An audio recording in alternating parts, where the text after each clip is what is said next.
All right, let's make it 100% clear. By the late 21st century, it went absolutely crazy. Rising seas, scorched lands and entire cryo-frozen cities. And we humans, like we always do, decided to fix it with just another big old dose of science. Because apparently, we broke the planet with technology, so we intended to fix it with even more tech. Obviously, that's like trying to cure a sugar rush by eating another candy bar. Well, anyways, we came up with ZOE, Zoological Optimizations for Earth. Slick name, right? But it was really just splicing alien DNA into every critter we could get our hands on. Yesterday's deer is tomorrow's tentacled weirdo, eyeing us like, what the? Now these lab-bred mutants are roaming free and may even be plotting a takeover. If you had to survive acid rain and 120-degree Wednesdays, you'd be salty too.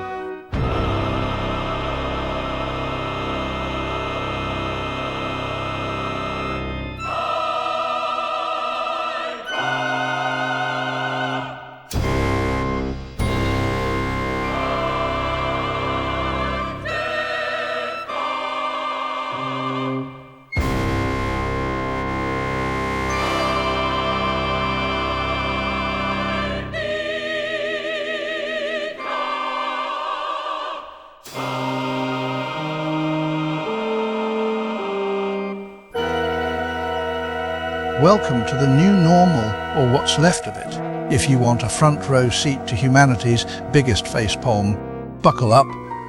The planet's in remix mode, and trust me, it's a beat you won't forget. Now enjoy the show, or at least pretend you do.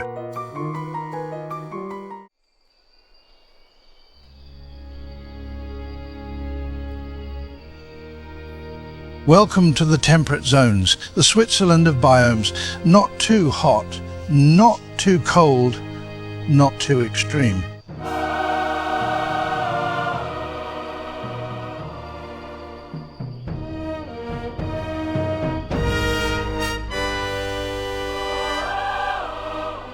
Forests whispered politely to each other.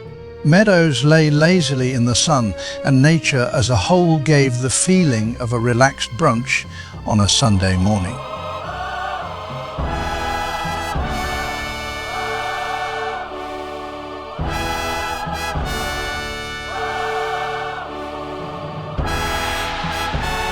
But then the climate came in, kicked down the door and shouted, "Party is over, tree huggers."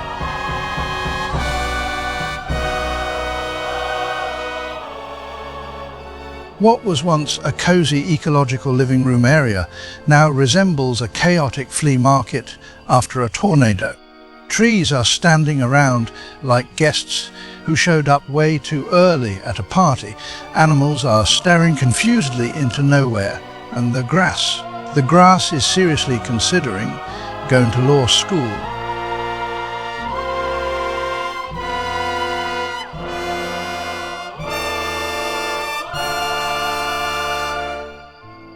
And then came ZOE, a project so ambitious, it probably started with a PowerPoint deck that had more transitions than a teen drama.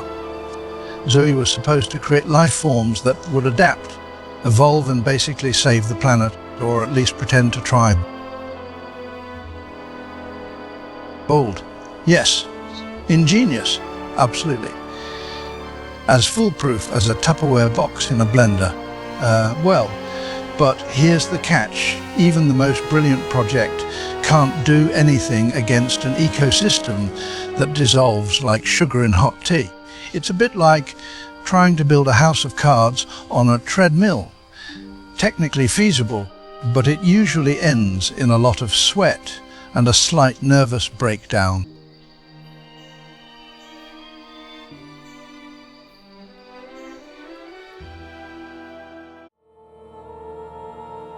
Next, we descend into Earth's oceans, an endless blue expanse that's basically the planet's water-filled attic. Dark, damp and full of things you're not entirely sure you want to find. This is where evolution said, you know what, let's get weird, and promptly invented creatures with glow sticks for faces, fish that look like they regret every life choice, and crabs, just so many crabs. For billions of years, the oceans have been Earth's best kept escape room, with one golden rule: if you can't breathe underwater, just don't. But then humanity showed up, armed with plastic straws, hubris, and a global carbon footprint that could be seen from space. When the land started behaving like a souffle in an earthquake, everyone looked at the oceans and said, well, there's still 70% of the planet left. How bad could it be? And ZOE entered the plan. Fill the seas with custom-built creatures tough enough to handle temperature tantrums, acidity drama, and oxygen levels that could politely be described as optional. And it worked, sort of.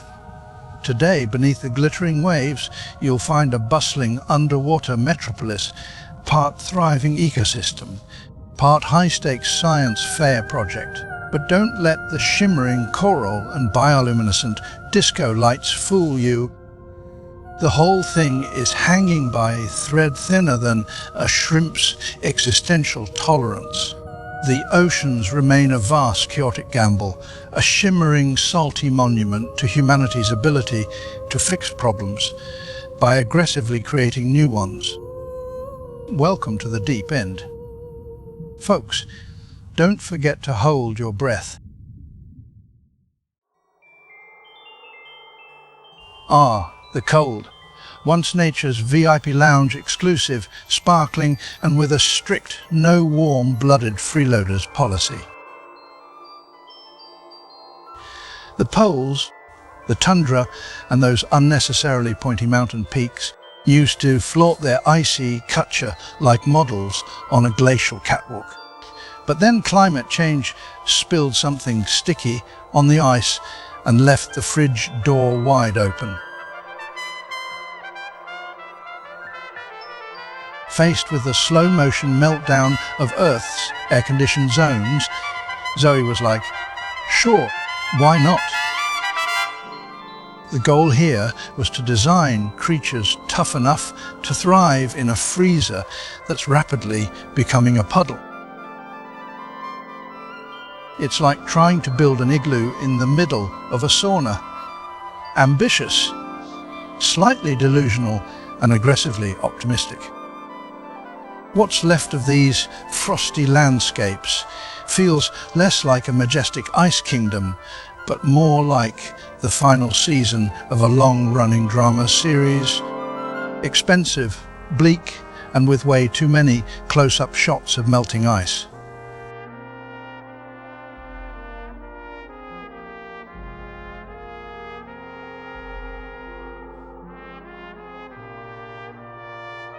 The creatures here are stubborn, resourceful, and rugged enough to make your camping enthusiast uncle look like a novice.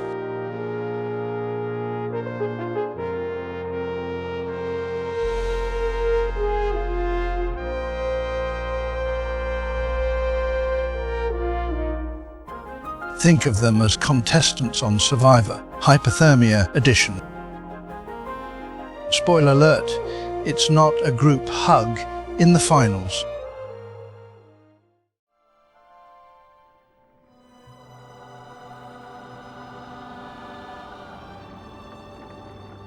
And then there's the hot, a place where Earth said, let's see what happens if we set everything on extra crispy. Endless deserts stretch into infinity like nature's least inviting welcome mat.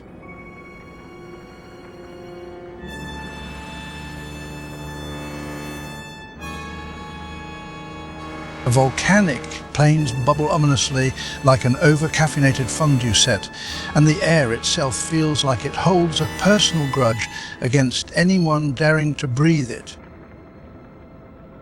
ZOE's goal? Create creatures that don't just survive the heat, they sass it.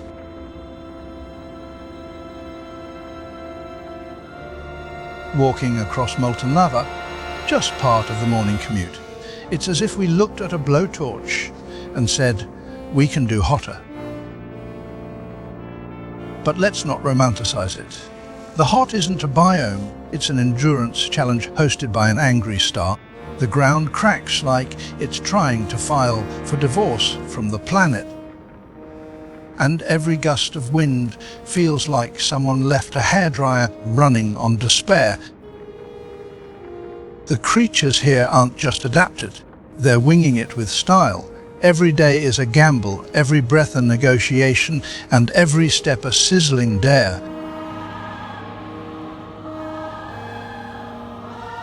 Welcome to the hot, where shade is a myth, water is the only currency, and survival isn't about playing by the rules. It's about dramatically flipping the table and walking away in slow motion while on fire.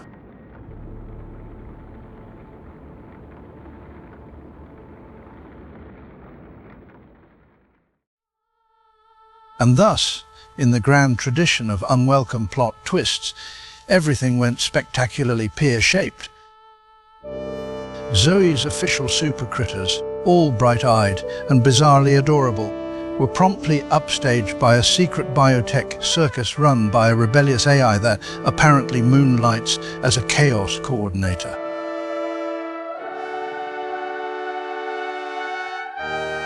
While we were busy patting ourselves on the back for engineering semi-intelligent hamster bears, because that sounded reasonable. These clandestine labs were gleefully stitching together creatures that make our biggest abominations look like sock puppets.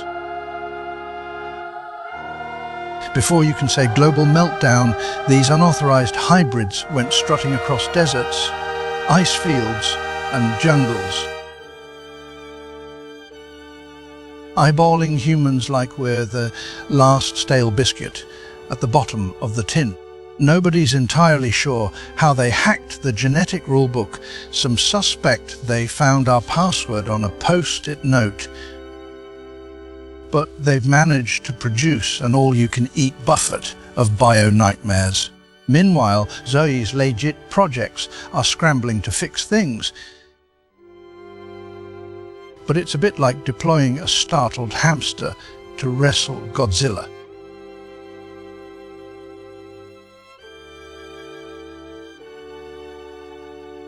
If you spot a suspiciously tentacled silhouette or hear a robotic cackle echoing in the distance, congratulations!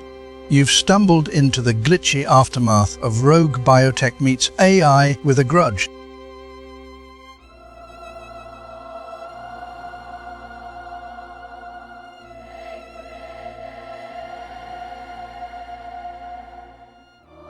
Grab your towel.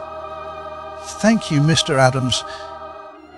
And prepare for an extremely silly walk. Much love to Monty Python. Because in this new world order, humans rank just below light appetizer. Welcome to tomorrow, folks. No refunds, no seatbelts, and no clue what the hell happens next. Stay safe and please, don't panic.